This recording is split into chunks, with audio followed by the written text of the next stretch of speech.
You learned three things you believe every leader can do to build a vibrant culture. And in the book, you call them rules. Yeah, how does that set? How does that set with you calling them rules? Because we've gotten pushback on that. It didn't strike me. I didn't think anything about it at first read. In a conversation with some of my people, they raised, or how that going to go down with certain people. I think we live in a culture where people are increasingly entitled and increasingly reject accountability, and so anything that looks like a rule is it can be threatening in that environment. So, but it didn't strike me as anything other than really good guidance. I think champions love coaching, and I think there's really good wisdom here. But let's take a look. Let me say this. No. I want to say real quick. I want to say, because I appreciate that. I want to say the rules thing has actually been a stumbling block for some folks. It sounds like you worked past it pretty quick.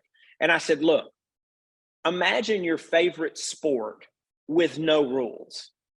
It would be chaos. And again, in an American audience, I know your origin story, but in an American audience, I'd say, think of football with no rules. And they say, oh, well, that's rugby. Well, no, I'm not even talking about rugby. I'm talking about no rules. It would be chaos.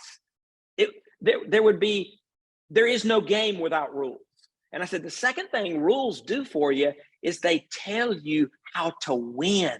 You play by the rules and you can win, because if you violate the rules in many games, and I think this is the game of building culture, you violate the rules, you're disqualified. And if you violate these three rules as a leader, you are disqualified. You have chosen to sub-optimize your influence, your leadership, and your performance. So if those rules exist, and we believe they do, I want to know them. I want to play well, I want to win, and I do not want to be disqualified. Yeah, I think that's really good insight. I mean, the other thing that I found interesting in the conversation was that people weren't saying, oh, I disagree with that rule, or I think that rule is wrong. That we're arguing about the semantics of it. And what I said to them was, okay, well, you can disagree with gravity, but if you walk off a roof, gravity is still going to do what gravity does, and pretending it doesn't exist, or not liking the way it's presented as a law, because that's not even a rule, that's a law. Oh, I don't like laws. Well, okay, well, if you walk off the roof, gravity is still going to be a law, and it is still going to do what it does. So here's what I would say, last thought, and we can move on. For anybody that gets hung up there, call them suggestions for success. Love it. Love it. All right, there are three rules. Tell us about the first one. The first rule is to aspire. Share your hopes and dreams for your culture. Now, that probably sounds like a blinding flash of the obvious. I mean, I know you wrote a book on culture, which, by the way, I loved. And for your audience, that's what we asked you to come talk to 8,000 chicken people about your book. We loved your book. And so you may have encountered this as you were doing your writing and research and consulting. We met so many leaders that could not clearly, simply, in a repeatable form and fashion, share their hopes and dreams for their culture. And I would argue that you cannot, with any level of predictability, you cannot create what you cannot articulate. And even if you're doing it intuitively, then you don't have other people around you to help you. And to create a culture, you need other people around you. So I tell people, it's not the most important of the three rules, but it's first among equals. Like, you're dead in the water if you can't share your hopes and dreams for your culture. It's a rule. It's a law. You got to do that. Yeah. What's an example of a leader that you've seen who's done it well, or how do they articulate it? Well, okay, that's one of the stumbling blocks that we discovered. When you say, how do they articulate it? There is and again, I know you've encountered this.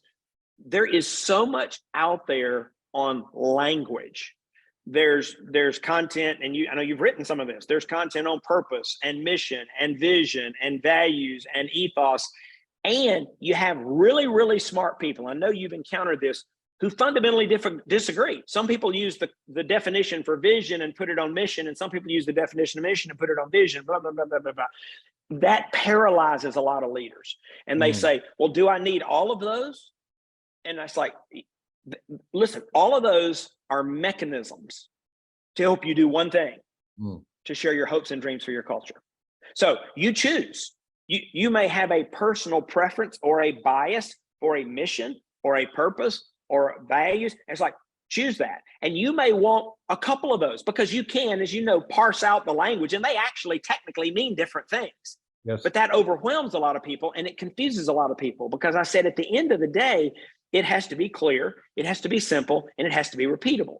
So the folks that have chosen a mission, a vision, values, ethos, and 12 core values, I think they fail the simple, clear, and repeatable test, right? Because you want them to be actionable. You want them to inform behavior.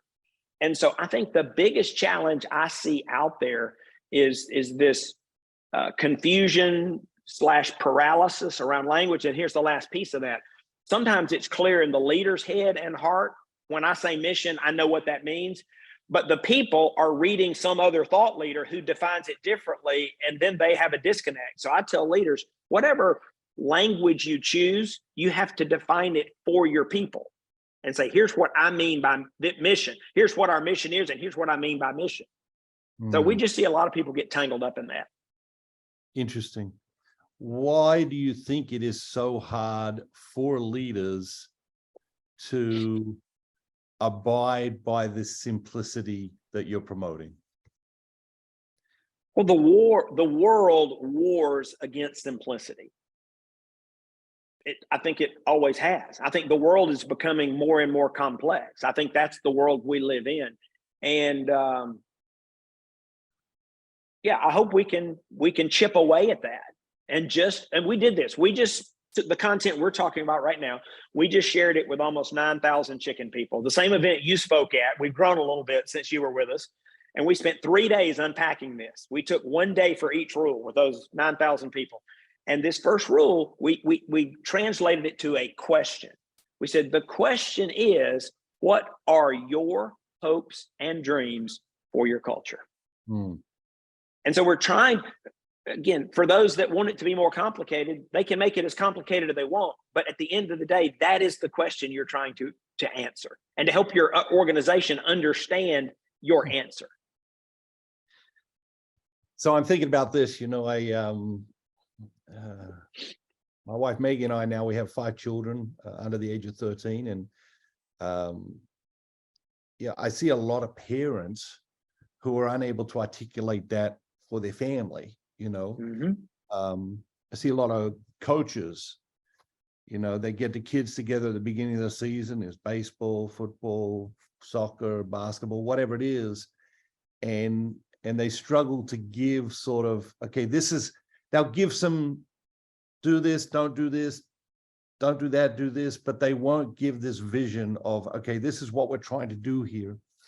And so I see it as universally applicable across cultures, whether it's the culture of a business or the culture of a family, culture of marriage, culture of a school, a church, a sports team.